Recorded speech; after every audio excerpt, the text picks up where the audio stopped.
मेरे दादाजी सीएम प्रधान रहे, वो अच्छे टाइम थे। उस टाइम कांग्रेस में ये काम नहीं चलते थे, लेकिन पिछले कुछ सालों से यही बातें सुन रहे हैं। इसीलिए हमारे जैसे भी आज पार्टी छोड़ के आगे, क्योंकि अब मैं तो एक बात नमक कही है, मैं तो सिर्फ ये कहूंगा भी अब जो कांग्रेस में हैं वो ये बात कह रहे हैं, कोई बाहर का तो कह नहीं रहा, अंदर के बात कर रहे हैं। तो हमेशा ही ये बात जाखड़ साहब ने भी की पहले, और अब एक दिन में 2 बार मिसेज सिद्धू जी ने बयान दिए हैं। और उन्होंने पहले तो सीएम का रेट बताया था, 500 करोड़ रुपये सीएम का रेट है। उसके बाद अगले दिन उन्होंने कांग्रेस पार्टी के काउंसलरों का रेट भी बता दिया, और किस तरीके से कौन कौन लीडर कितने पैसे लेते हैं।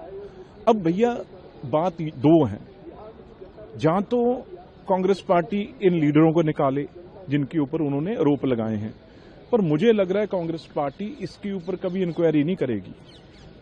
ये सब इकट्ठे होकर अब कहेंगे भी उनको पार्टी से निकालो, क्योंकि पहले तो ये कहते हैं भी इस पार्टी में तो हर जो डेमोक्रेटिक वे है हर कोई बात कह सकता है।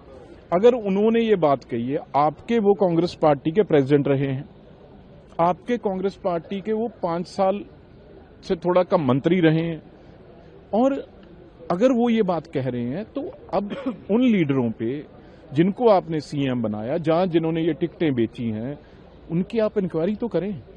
आपका पार्टी का सिस्टम है, उसमें आप इंक्वायरी कर लें भी कितने पैसे आपके प्रधान पीसीसी वड़िंग साहब लेते हैं, कितने पैसे आपके जो भी लीडर रहते हैं जिनका नाम एक उन्होंने कहा है भी जो एमपी हैं, इंचार्ज है राजस्थान के, उनको उन्होंने पैसे का जिक्र किया है।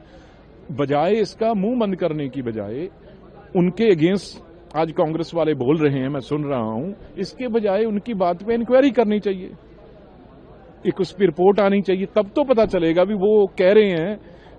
उनको जबरदस्ती आज सब लीडर डराने पे धमकाने पे हो चुके हैं, तो उनको कोशिश अब करेंगे सब मिलके भी उनको पार्टी से बाहर निकालें।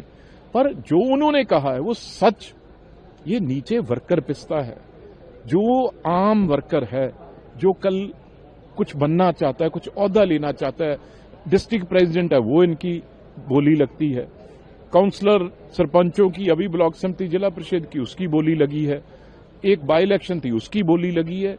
तो वो उन्होंने सच बताया है। पर मैं मांग करता हूं, अगर एक पंजाबी होने नाते भी अगर ये कहते हैं हम बहुत सच्चे ईमानदार हैं, तो फिर इंक्वायरी करो ना।